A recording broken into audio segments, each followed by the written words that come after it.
Do not solve all problem. Do not solve all problem. আমি ইস্টবেঙ্গল বা ভারতীয় football নিয়ে একটু আলোচনা করব, কিন্তু বিষয়টা খুব ইন্টারেস্টিং। কেননা আমার মনে হয় এটা শুধু যে ইস্টবেঙ্গলের সাথে জড়িত লোকজনের এই বিষয়ে ধারণা নেই তা নয়, ভারতের অনেকেরই ধারণা নেই। আজ দুপুরেই একটা ইস্টবেঙ্গল ফ্যানের সাথে ব্যক্তিগতভাবে আলোচনা হচ্ছিল হোয়াটসঅ্যাপ মারফত। তো দেখলাম ও বেশ উপকৃত এই বিষয়টা নিয়ে, তাই মনে হলো এইটা একটু সবার জন্য একটু আলোচনা করা দরকার। Do not try to solve all problem, মানে সমস্ত সমস্যার সমাধান করতে চেষ্টা করবেন না। এটা ইস্টবেঙ্গলের ক্ষেত্রে কীভাবে প্রযোজ্য একটু আলোচনা করি। তার আগে বলি যে কোথা থেকে কথাটা উত্থাপন হলো। তো আজকে দেখছিলাম কেউ একজন একটা টুইট করেছে যে যে ওয়েন কোয়েল, যে চেন্নাই যে আইএসএল কোচ, তাকে বোধহয় গত বছর ইস্টবেঙ্গল চেয়েছিল কুয়াদ্রাতের পরিবর্তন হিসেবে। সেই জন্য বোধহয় চেন্নাই তড়িঘড়ি তারা একটা কন্ট্রাক্ট এক্সটেনশন করেছিল। তো ওই ইস্টবেঙ্গল ফ্যান আমাকে বললো যে ইস দাদা, নিতুদা চেষ্টা করেছিল ওয়েন কোয়েলকে, হলো না। তা আমি ওকে উত্তর দিলাম, আমার মনে হয় না এটা কোনো সুশিক্ষিত প্রয়াস ছিল বা কোনো এডুকেটেড অ্যাটেম্প্ট ছিল নিতু। কেন বললাম? আমি বললাম, দেখ, মানে যদি সুশিক্ষিত প্রয়াস থাকতো এটা নিতুর ওয়েন কোয়েলকে নেওয়ার, তাহলে ওয়েন কোয়েলকে না নিয়ে বা না পেয়ে রাদার ও কিন্তু অস্কার জাতীয় কাউকে আনতো না। মানে এরকম নয় যে আপনি ধরুন বাজারে গেছেন ইলিশ মাছ কিনতে, আপনি দেখলেন ইলিশ মাছ যে কোনো কারণে পাওয়া যাচ্ছে না বা খুব একটা ভালো মানের না, তা আপনি কিন্তু বাজার থেকে চারাপোনা নিয়ে চলে আসবেন। আপনি কিছু একটা আনবেন, ধরুন একটা খাসির মাংস আনবেন বা কিছু একটা, মানে বড় কিছু মাছ জাতীয়, যেটা মানে এটা কাছাকাছি কিছু একটা হয়। মানে বাড়িতে সবাই অপেক্ষা করছে আজকে দুপুরে ইলিশ মাছ ভাত খাবো, তার বদলে হঠাৎ করে আপনি চারাপোনা নিয়ে চলে এলেন, ব্যাপারটা ওরকমই।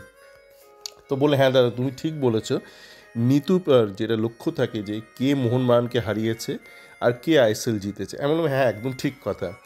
মানে নিতু যখনই কোনো ভালো কাজ করেছে না, সে ভালো কাজের পেছনে কোনো আপনি শিক্ষিত কোনো চিন্তাভাবনা পাবেন না।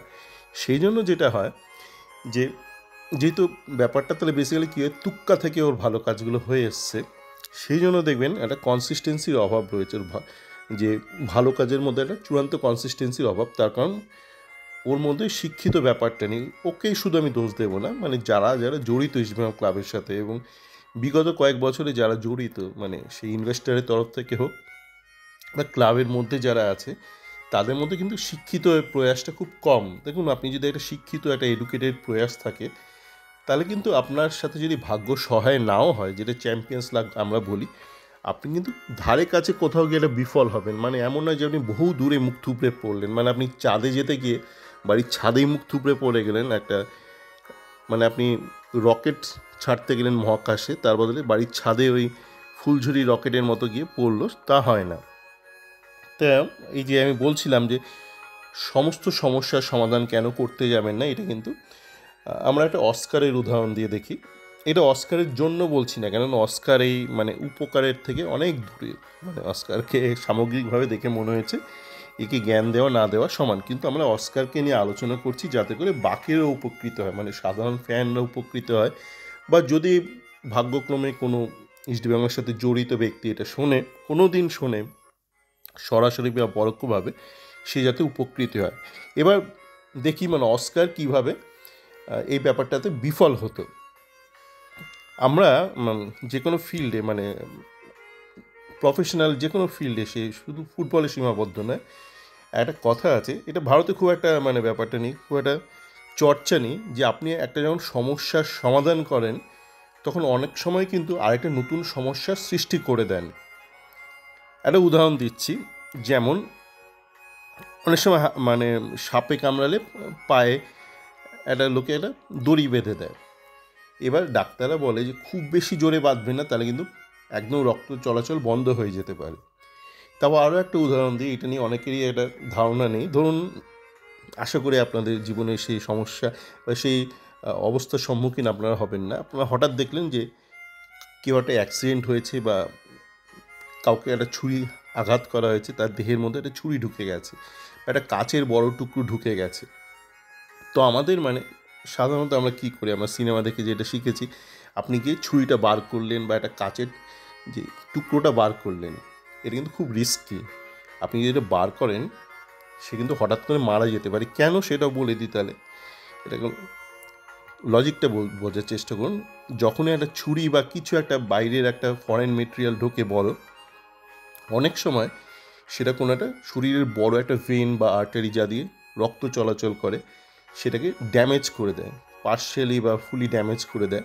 কিন্তু ড্যামেজ করলে ও যেহেতু ওর মধ্যে ঢুকে গেছে, ও কিন্তু ব্লাড ফ্লোটাকে কিছুটা আটকাচ্ছে। ধরুন একটা একটা পাইপলাইনের অর্ধেকটা ধরুন একটা ঢুকে গেছে তার মধ্যে ছুরি, বাকি অর্ধেক দিয়ে রক্ত চলাচল হচ্ছে, আর বাকিটা ছুরিটা আটকে রেখে দিয়েছে। এবার আপনি যদি দুম করে ছুরিটা বার করে নেন, তখন এই যে পাংচারটা রয়েছে সেখান থেকে গল গল গল গল করে রক্ত বেরোবে এবং সে মারা যাবে। তো এইসব ক্ষেত্রে যেটা করতে হয়, সবসময় আপনাকে কিন্তু যেরকম অবস্থায় রয়েছে সেই অবস্থা তাকে স্টেবল করে আপনাকে নিয়ে যেতে হবে তাকে ডাক্তারের কাছে। বা আমেরিকাতে যেটা বলে যে ছোবেন না, মানে যেরকম আছে সেরকম রাখুন। আপনি 911কে ফোন করুন, ওরা প্রশিক্ষিত, ওরা আসবে, ওরাই সেটা ম্যানেজ করবে। মানে ওটা যদি বারও করতে হয়, যে ছুরি বা যে ফরেন মেটেরিয়াল দুম করে বার করে না, ওরা ভালো করে স্টাডি করে যে বার করতে গিয়ে কি হতে পারে সেইগুলো ম্যানেজ করে তারপর এটা করে। তো তার মানে কী দাঁড়াচ্ছে, যে কোনো সমস্যার আপনি যখন সমাধান করছেন, ছুরি বার করাটা একটা সমাধান, সেটা করতে গিয়ে আপনি কিন্তু নতুন একটা সমস্যার সৃষ্টি করতে পারেন। এবার অস্কার কীভাবে সেটা করেছিল, আমরা জানি গত বছর আমাদের একটু সাইড ব্যাকে প্রবলেম ছিল, রাইট ব্যাক বা লেফট ব্যাকে প্রবলেম ছিল। তো সেই সমস্যাটা সমাধান করতে গিয়ে ও গোটা টিমটাকে ডিস্টার্ব করে দিয়েছিল। ওর নামদাকে রাইট ব্যাক করে দিয়েছিল, একে বিষ্ণুকে রাইট হাফে নিয়ে এসেছিল, মহেশকে সরিয়ে দিয়েছিল। মানে একটা ছিদ্র ছিল দেহের একটা পোশাকে, ও সেই ছিদ্রটাকে মেরামত করতে গিয়ে পুরো গোটা দেহে, মানে আপনার টাইটাকে মোজা করে পরলো, জাঙ্গিয়াটাকে মাথায় পরলো, গেঞ্জিটাকে হাফ প্যান্ট করে দিল, যাচ্ছে তাই করেছে। তো সেই জন্য কি বলে যে আপনি সবসময় সমস্যা সমাধান করতে যাবেন না। সমস্যাটা যদি মনে হয় যে সমস্যাটা সমাধান করতে গিয়ে আরেকটা নতুন সমস্যার সৃষ্টি হতে পারে বা একটা ব্যাপকতর সমস্যার সৃষ্টি হতে পারে, সেক্ষেত্রে আপনার যেটা করতে হবে, আপনাকে সমস্যাটাকে কন্টেন করতে হবে বা ম্যানেজ করতে হবে। মানে তার থেকে যে ক্ষতিটা হতে পারে আপনার, সেটাকে কতটা মিনিমাইজ করা যায়। যেমন ছুরির কেসটাই বলুন, ধরুন ছুরি হয়েছে, ব্লাড ফ্লো হচ্ছে, আপনি ছুরিটা টেনে না বার করে ওই জায়গাটা একটা প্রেস করে, মানে কিছুতে একটা বেঁধে, যাতে ওখান দিয়ে বাড়তি রক্ত না বেরোয়, সেগুলো ম্যানেজ করতে হয়। মানে to try to minimize the harm, যে ড্যামেজটা হচ্ছে, not try to solve it. কেননা অনেক সময় সমস্যার সমাধান করতে গিয়ে আমরা নতুন সমস্যার সৃষ্টি করি। এবার এইটা আপনি আসবো ব্যক্তিগত জীবনে আসবো, আপনি ফুটবলের ক্ষেত্রে দেখুন, আপনার যে স্ট্রাইকার নিয়ে, ভারতীয় ফুটবলের স্ট্রাইকার নেই, তাই যেন তেন প্রকারণে এখান থেকে ওখান থেকে আমরা স্ট্রাইকার কাউকে নিয়ে আসছি এবং তারপর একের পর এক পোস্টার বানাচ্ছি। কিন্তু আপনি যদি একটু মানে সুশিক্ষিতভাবে পর্যালোচনা করেন, দেখবেন এখন ইস্টবেঙ্গলে যারা রয়েছে বা ভারতীয় বিভিন্ন দলে যারা রয়েছে আইএসএল স্কোয়াডে, তাদের পক্ষে কিন্তু ভালো স্ট্রাইকার হওয়ার ক্ষমতা নেই, বা নাম্বার 9 আরও টু বি স্পেসিফিক হওয়ার ক্ষমতা নেই। আপনি যাই বলুন, আপনি যতই পোস্টার বানান, আপনি ডেভিড বলুন, জেসিন বলুন, আমি এদের নিয়ে অনেক আগেই বলেছি, এটা কিন্তু একটা সুশিক্ষিত পর্যালোচনা। তাহলে আপনাকে কী করতে হবে, আপনাকে ধরে নিতে হবে যে এই মুহূর্তে যারা রয়েছে, যাদের সিনিয়র লেভেলের কাছাকাছি, তাদের কারোর মধ্যেই কিন্তু সম্ভাবনা নেই নাম্বার 9 হওয়ার। তাহলে আপনাকে কী করতে হবে, আপনাকে দুটো প্ল্যান করতে হবে। এক হচ্ছে একটা শর্ট টার্ম প্ল্যান, একটা long term plan. Short term plan কী হবে, যে আপনি বিদেশি নাম্বার 9 দিয়ে চালাবেন। এবছর যেটা করেছে ইস্ট বেঙ্গল, দুটো নাম্বার 9 নিয়েছে, একটা দিয়ামান্টাকস, একটা এই হামিদ বলে ছেলেটাকে। গত বছর যে ভুলটা করেছিল, দুটো 9 একটা ক্লেটনকে রেখেছিল, যে কিন্তু আদতে একজন নাম্বার 10, মানে অন্তত গত বছর ওর যা বয়স, যা পারফরমেন্সের নিরিখেও কিন্তু নাম্বার 10 ছিল। একটা ভুল করেছিল, একটাই নাম্বার 9 নিয়েছিল। কিন্তু আপনাকে জানতে হবে যে এই মুহূর্তে কিন্তু ভারতীয় নাম্বার 9, আপনি কাউকে জোর করে নাম্বার 9 জার্সি পরিয়ে দিতেই পারেন, তাতে সে নাম্বার 9 হয়ে যায় না। আপনি যেমন এডমানকে নাম্বার 10 পরিয়েছেন, অনেকে বলছে নাম্বার 10 কেন, কোচ হয়তো ভেবেছে যে একে 10টা কাজ করানো যায়, মানে 5 ফরমাস 10টা কাজ করবে, তাই নাম্বার 10, মানে নাম্বার 10-এর যে গুণাবলী থাকা দরকার সেগুলো এডমান্ডের মধ্যে নেই, কিন্তু নাম্বার 10 দিয়ে দিয়েছে। ওরকম জার্সিতে কিচ্ছু এসে না, কাউকে নাম্বার 9 পড়ালে সে 9 হয়ে যাচ্ছে না। তো সেক্ষেত্রে আপনাকে কিন্তু ডাবল প্ল্যান করতে হবে, যে শর্ট টার্ম একটা প্ল্যান, একটা long term plan. Long term plan কী হবে, ওই অবশ্যই মানে এটা সহজেই অনুমেয় যে আপনাকে দেখতে হবে যারা ধরুন সুশিক্ষিত নাম্বার 9 অল্প বয়সী, মানে যেমন দেবজিৎ রায় রয়েছে, তারপরে শিশির সরকার ছেলেটা কিন্তু গুণ আছে, কিন্তু এত অল্প বয়স 5-6 বছর বাদে কী হবে কেউ জানে না। এরকম কিছু অল্প বয়সীদের নিয়ে আপনাকে একটা 5-6 বছরের প্ল্যান করতে হবে। আপনি ধরে নেবেন 5-6 বছরের মধ্যে আপনি নাম্বার 9 পাবেন না, ইন্ডিয়ান নাম্বার 9 হঠাৎ করে ভুঁই উঠে আসে না। যে নবাব দেখবেন খুব বড়ই সাহিল হরিজন ছেলেটাকে নিয়ে খুব মানে মার্কেটিং করার চেষ্টা করছে। আমাকে এক ইসমাইল ফ্যান বলেছিল, তো আমি সাহিল হরিজনের খেলা দেখেছিলাম 2টো ম্যাচে 45 মিনিট। ওর মধ্যে শিক্ষার অভাব রয়েছে, মানে গোল করাটাই বড় কথা নয়। যে বললাম গোল, নিতু যে ওয়েনকে আনার চেষ্টা করেছিল, অনেকে হলো বা নিতু কি বুদ্ধিমান, কিন্তু আপনি যদি ভাবেন যে নিতু কেন আনতে চেয়েছিল, আপনি বুঝবেন যে তার মধ্যে শিক্ষার অভাব রয়েছে। তেমনই সাহিল হরিজন জাতীয় প্লেয়াররা ওরা গোল করলেও ওরা যেভাবে খেলছে, যে যার ফলস্বরূপ গোলটা হচ্ছে, সেখানে গণ্ডগোলটা রয়েছে। সেই জন্য এরা কিন্তু কোনো দিন নাম্বার 9 হিসেবে দাঁড়াতে পারবে না, যদি না তাদের মধ্যে একটা আমূল পরিবর্তন আসে, যেটা সম্ভাবনা কম। আপনি কেন একজনের পেছনে ইনভেস্ট করবেন না? আপনি যদি একটা হায়ারিং করেন একটা সিনিয়র লেভেলে, এবং জুনিয়র লেভেলে আপনি যা কাউকে আপনি তৈরি করে দিতে পারেন একটা 10 বছরের এডুকেশন প্ল্যান দিয়ে, কিন্তু আপনি একটা সিনিয়র লেভেলে একটা 18-19 বছরের একটা ছেলেকে আপনাকে কিন্তু নেওয়ার আগে একটু ভাবতে হবে। এটা কিন্তু সিনেমা নয় যে আপনি প্রেম দিয়ে ভালোবাসা দিয়ে কি 2-3টে ভালো রোম্যান্টিক গান দিয়ে একটা রাস্তার লোফার ছেলেকে একটা দারুণ একটা রোম্যান্টিক একটা সুপুরুষ একটা প্রেমিক মানুষ করে দেবেন। এগুলো সিনেমাতে হয়, আগে মিঠুনের সিনেমাতে হতো। একটা লোফার ছেলে তাকে গান দিয়ে প্রেম দিয়ে তাকে একটা দুর্দান্ত একটা পুরুষ বানিয়ে দিত, একটা হিরো হয়ে যেত। সেগুলো সিনেমাতে হয়, বাস্তব জগতে হয় না। তো সেরকমই এই যে আপনাকে কন্ট্রোল করতে হবে কিছু কিছু ক্ষেত্রে সমস্যাটা। যেমন একটা বিষয় নিয়ে, মজার বিষয় নিয়ে বলে শেষ করব। ফুটবল না, কিন্তু আলোচনাটা প্রয়োজন, কেননা আমি যা যা আলোচনা করছি সেগুলো আপনি ফুটবলেও ফেলতে পারেন, এই চিন্তাভাবনাগুলো, বা আপনার ব্যক্তিগত জীবনেও ফেলতে পারেন। যেমন সিঙ্গারা জিলিপি নিয়ে একটা দেখলাম, একটা বেশ তর্ক বিতর্ক হলো বেশ কয়েকদিন ধরে, বিগত কয়েকদিন ধরে।